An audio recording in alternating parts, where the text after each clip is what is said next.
What's up, ladies and gentlemen of YouTube? Boogie298 coming at you live once again through the power of the internet. Now it's that time of year, it's that time of week where we finally ask the question, who won this year's E3? I do want to give a shout out to my new sponsor, the folks over at BetterHelp, because they've been helping me lately and I think they can help you too. As you guys know, in the last 6 to 8 months, I went through the gastric bypass surgery, I've gone through a divorce, I've gone through a lot of stuff, and I still have the chronic anxiety and depression, and I was looking at a lot of different options for therapy, and because I'm so busy, because I'm stuck at home for the most part, I was looking for online help. I found this service to be very useful, but very affordable. I've spent $200 or $300 for a single session with a therapist before, and this is way cheaper than that. And I know a lot of you guys are broke right now, but BetterHelp offers financial assistance. So if you think you can't afford therapy, you probably actually can. When you sign up for the service, you're going to fill out a questionnaire, and they are going to pair you with a specialist. Whether it's anxiety, depression, an eating disorder, marriage problems, family issues, whatever it is, they can pair you with a specialist who can specifically help you. Now, if you're in crisis or somebody you know is in crisis, do not use this website. I will link to the proper resources for that in the description box. But I was so excited about this service because I knew that it would help me and it would be an opportunity for me to help you, because so many of my fans suffer from anxiety or depression or eating disorders. There's so many other problems, and this is a chance for me to give back to you a little bit. All you got to do is go to betterhelp.com/BOOGIE, fill out the questionnaire, and you'll start getting help very, very soon. You'll be supporting me at the same time. And finally, it's an opportunity for me to help support you. Now, in my previous videos looking at the individual conferences, I mostly focused on when the games are coming out, what I can play now, what I'll be playing very soon. In this video, I'm looking at the hype. I'm excited for the future. I'm looking at those games that are coming out in 2 or 3 years, who's doing the best job to keep me excited for the next 2 or 3 years, even if those games may never materialize. Let's just look at the actual hype train that was created, because a lot of people, that's what E3 is about for them. And I think starting at the absolute bottom of the ladder, I think EA absolutely flubbed this year. Not only was their game lineup pretty piss poor, but the presentation wasn't that much better. And I think that's why they chose to go on Saturday. I think they were just kind of like, look, we don't have a lot this year. Everybody's really mad at us. We're trying to turn a corner this year. Let's not draw too much negative attention.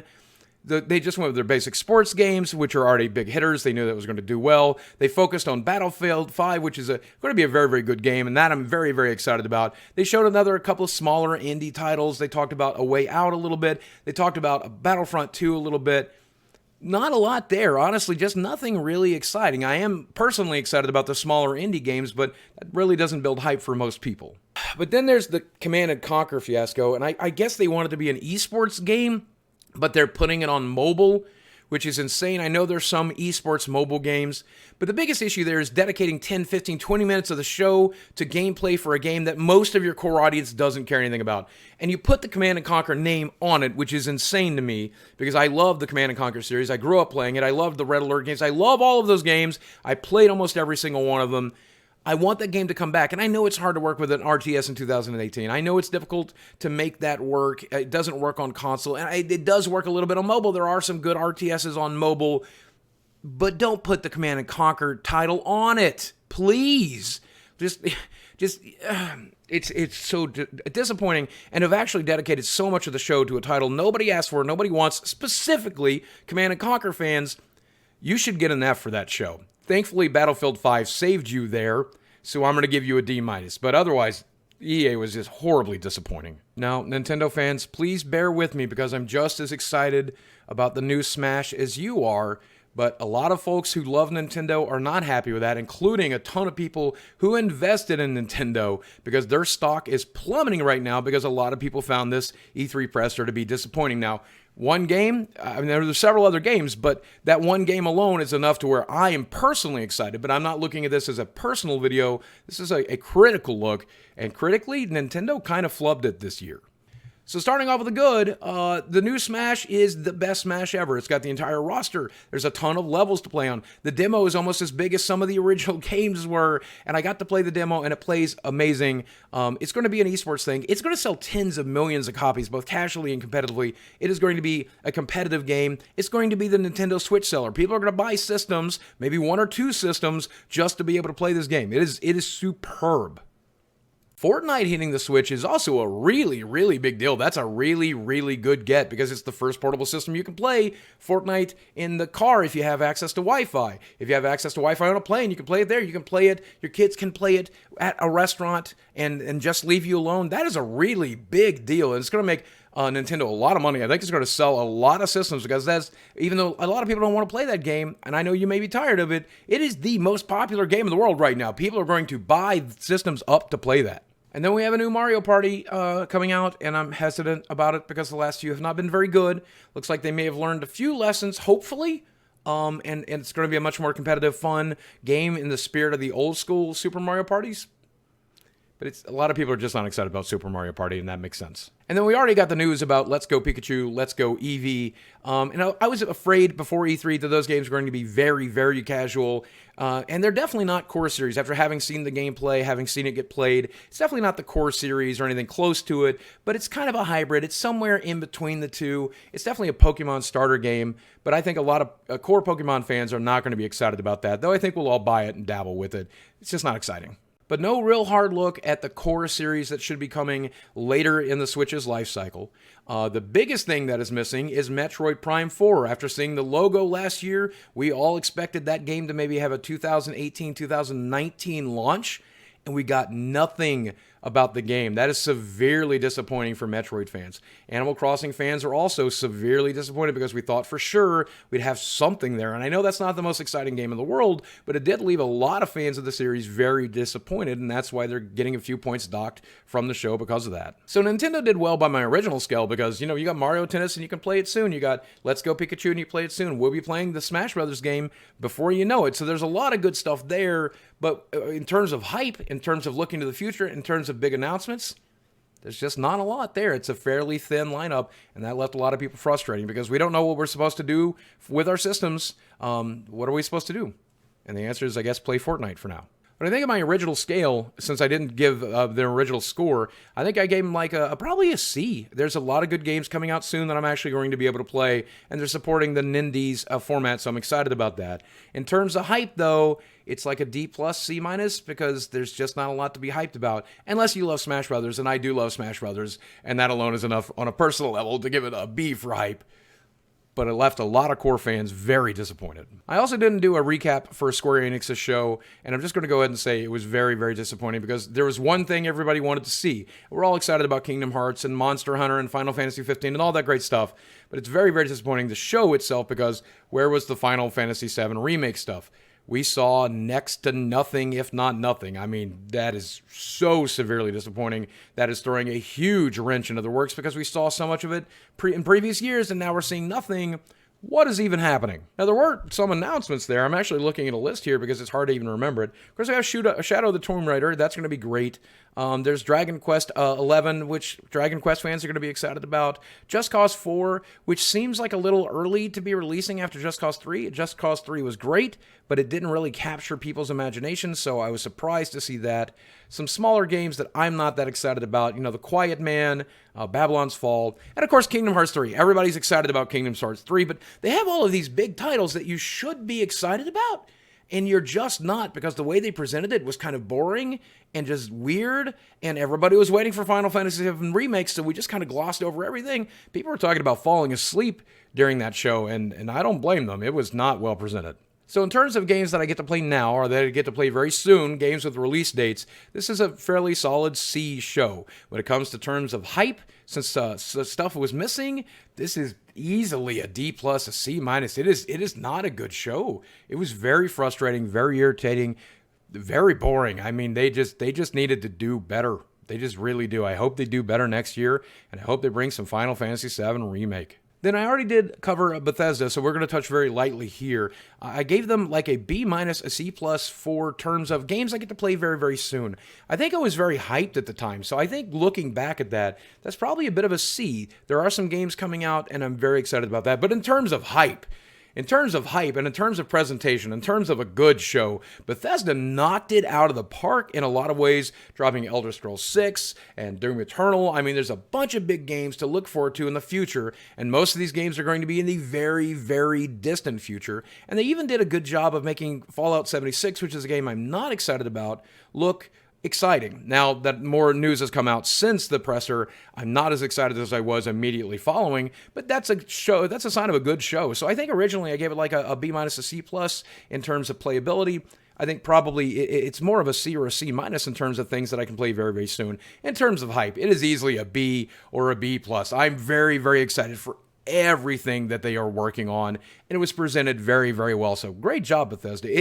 It kind of rode the line of cringy, especially with like the musical intro, and nobody really wants that at their show. Nobody wants to watch like a rock star. Nobody cares about music at E3. It really is a weird thing they continue to insist on doing that. I guess it's for the stockholders and not for the gamers. And Todd Howard could have come across as super cringy, and in parts he did. He skated the line. He skated the line. What he was doing was cringy, but not as cringy as Ubisoft. So I think they did very, very well, all things considered. Ubisoft. Ooh, boy, Ubisoft. What is wrong with you guys? You have some good games. You have some exciting games, but the way you present your show with this, like the Trials guy coming out on a motorbike and falling into this clearly styrofoam podium. Oh, God. Why do you do this to yourselves, Ubisoft? Nobody likes it. Do you like it? Do you like these dance revolution intros with dancing pandas and stuff? If you do, please stop liking it because it is damaging the face of your company. This was a bad, bad show. Since Ubisoft didn't get their own video, I do want to wrap up what I was excited about here, and it's the games. The games are all absolutely amazing. Beyond Good and Evil 2 got its own CGI trailer, and it looked absolutely incredible. Trials Rising is going to be a big deal to a lot of fans. The Division 2 looks really, really good here, and it looks like they've improved on the Division 1, which at its launch was a very, very bad game, but the people who stuck with that game are very, very happy with it. I had a lot of fans tell me that the Division 2 looks like the way the Division 1 looked towards the end, and hopefully that's what this is going to be, with better graphics, better content, better stuff to do. It looks like a fixed version of the Division 1, so I'm willing to give it a chance. That was a very, very good presentation. You got smaller stuff like Mario and Rabbids Kingdom Battle. You got a game called Transference, which looks amazing. Starlink was very hyped here. That's the one with the little amiibos in space, little controller, or not controllers, but little toys that you piece together. They put Star Fox in it. They had Miyamoto there. That is enough to get me excited to try Starlink, though I don't think it'll be great. And of course, you got Assassin's Creed Odyssey was their biggest announcement, which I know a lot of people are excited, but to me, it's just more Assassin's Creed. It doesn't look that different. Skull and Bones, of course, looks like a fixed Sea of Thieves with actual game mechanics and actual stuff to do and actual fun. And even though it'll still be kind of a social simulator with a lot more game mechanics and a lot more content, I don't know if it'll do well, but it was presented very well. It's the stuff that was in between those game trailers, the unnecessary swearing and the dancing pandas and all this stupid meme-y stuff. I don't know why they do that when they have some good games, exciting games, but just piss poor presentation every year. It's just hard to watch. So in terms of games I can play very, very soon, in terms of good games, in my original scale, I would probably put Ubisoft at a pretty solid C. There's some real good stuff to play, and I'm excited to play it. In terms of hype, in terms of presentation, in terms of like making people love your company and love your game, this is the opposite of that. This is like a D+. It was just not a lot of disappointing game announcements or anything like that. Nothing missing from the show. Just, again, it's just hard to watch. The PlayStation got its own video, and I think I gave them a B+ in terms of upcoming games that are playable. They focused primarily on 4 big games, and those games are very exciting, and I'm very excited to play those games. In terms of presentation, though, this is one of the worst shows PlayStation has ever put on, and it was frustrating and difficult to watch as well, especially at the beginning. They had a lot of people on stage that I enjoy. I love Sid Schumann. I love what they're doing over there. I love his podcast content, but that doesn't say E3 to me. That's more like a pre-show thing. And why they decided to transfer people from the tent into the indoors in the middle of a show, like I don't really understand what was going on there. I mean, overall, they have a lot of good games, and we got some very good, deep looks of those games, and that is great. But the stuff that was surrounding that was just awkward and weird. We didn't get not 1, but 2 musical introductions. What is going on? What a terrible way to present some very, very good games. But I have to give them credit. The choice to do some really deep looks at Last of Us, Death Stranding, Ghost of Tsushima, the Sucker Punch game, which the name of which eludes me right now, and of course my personal favorite, Spider-Man. All of these games, this is a very, very good way to do E3. Show a lot of CGI, show a lot of story elements, show a lot of gaming content. You kind of made up for all of the weirdness and cringe from that. It's weird to show so little stuff and show so little of everything else, but it's a brave and maybe even smart decision to really deep dive into those games so people can know exactly what they're getting, and that's the saving grace for the PlayStation show. I'm really, really glad they did that, letting me see so much from those games that I know I'm now going to play. I know that I'm excited to play them. So it did build hype. That built the hype that everything else was taking away from. Besides those 4 games, the third-party stuff was presented well. I think I was really excited to play Control. That game looks trippy and exciting and different, and you know I love different, and everybody went nuts for the Resident Evil 2 remake. So plenty of exciting games here. Just a barring presentation, it's still a very hype-building system, because even if you present just those trailers, if it was just those trailers looping with nothing in between them, people would have been very excited for this stuff. So it's very, very good stuff. In terms of games that I can play soon, it gets like a C here. I know I'm playing Spider-Man this fall, but I don't know when I'm playing the other 3 games they showed. And the presentation overall took away from the big games that I am excited from, because it was frustrating and irritating to watch. However, the games and the way they presented the games themselves, by showing the actual content of the games and the CGI of the games and showing the story elements and all of that stuff, got me so excited that I think in terms of hype, this show got a very, very solid B. I'm very, very excited, and no amount of awkward transitioning or musical instruments can make me not be excited for these games. So they did very well in that one regard. Then there's Xbox. And this Xbox year's presentation was way better than it's ever been. No cringy, weird stuff with cars and sports heroes. I mean, that was very minimal. So pretty grateful for that. Mostly, once again, they focused on the games, but not trying to call games that are clearly coming out on other platforms exclusives or anything else here. They showed a lot of good third-party stuff and drove home that the third-party place to play your games is the Xbox One X, because it's the most powerful console. And then they focused on the Game Pass stuff, which is probably their shining moment. Game Pass is the best thing going for budget gamers out there. I think it was really smart to focus on that stuff. But then we did get into some pretty hyping games, and they do have their own video, but I'm going to summarize those here real quick because I want to talk about what I'm excited about. The first thing they did was getting a bunch of really solid third-party reveals, whether that was Devil May Cry or, let's see, Cyberpunk, Dying Light 2, The Division 2. They did a really good job, including Kingdom Hearts 3, Fallout 76, Shadows Die Twice. They were really, really smart to get a lot of people to premiere their trailers during their show, because it made a very, very hype-worthy show. That's a really smart strategy for Xbox, because it hammers home the message that we have the most powerful console on the market. And if you want to play games on a console, you want to play on the Xbox One X, because they are going to look absolutely fantastic. They're way better than on the PlayStation 4 Pro, obviously the Nintendo Switch. And also, hey, by the way, if you want to play these games on Windows, don't forget, we own that too. So all of our first-party games are available via the Windows 10 store. It's a really smart messaging to hammer home, and getting third-party companies to do that for you. You want to play Cyberpunk? You can play it on the Xbox One X, and it's going to look good. That's smart messaging. And in terms of first-party games, you barely got to look at anything. You got to look at Crackdown 3, which is inevitably delayed till the end of time. But then you do have a tiny glimpse of Halo Infinite, and just knowing that that game is coming is super exciting. I'm personally very excited for Forza Horizon 4, because I'm very, very into that series. I don't like the base series, but I love the Horizon series.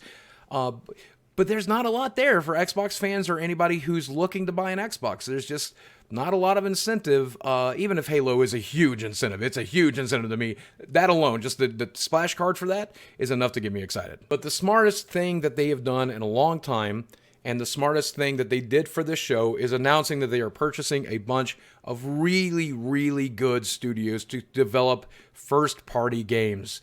And that lineup is huge. And the way my understanding here is, they're going to throw money at those companies, hopefully, so they can design whatever they want. Hopefully, not with some BS, you have to put multiplayer in it, not some BS, you have to make it microtransactions heavy. Hopefully, they'll just allow them to create good games. When you buy the company that made Hellblade, and you let them loose, and you don't micromanage them to try to ruin their games, if they're just going to let them go, Oh my God, that is very exciting. That is very hype-worthy. That makes me very, very happy. Now, the problem is we never know when those games are coming out, but it's a really smart move to see them rededicating themselves and repositioning themselves to make good first-party games again. Hopefully, story-based games, single-player-based games, things that are really going to excite player bases who congregated over to other systems, because that's where those good games are at. So in a lot of ways, the PlayStation show and the Xbox shows are polar opposites. And Xbox shows you how to do it when you don't have a good first-party lineup to get excited about. You throw out a lot of really good third-party games, make sure that people know that this is a great place to play them, and they presented it fairly well without all of the cringy, bizarre, stupid stuff that nobody at E3 seems to ever like, especially the gamers back home. And I don't know, it was a humbled Microsoft just trying to do their best and assuring people that they were doing their best. And that's a company I'm excited for. I'm not excited for Xbox 6 years ago, but I'm excited for this Xbox now. So in terms of playability, I gave the show like a C. Honestly, it's a bit of a C-. I've got Forza to look forward to, and then maybe a Halo eventually.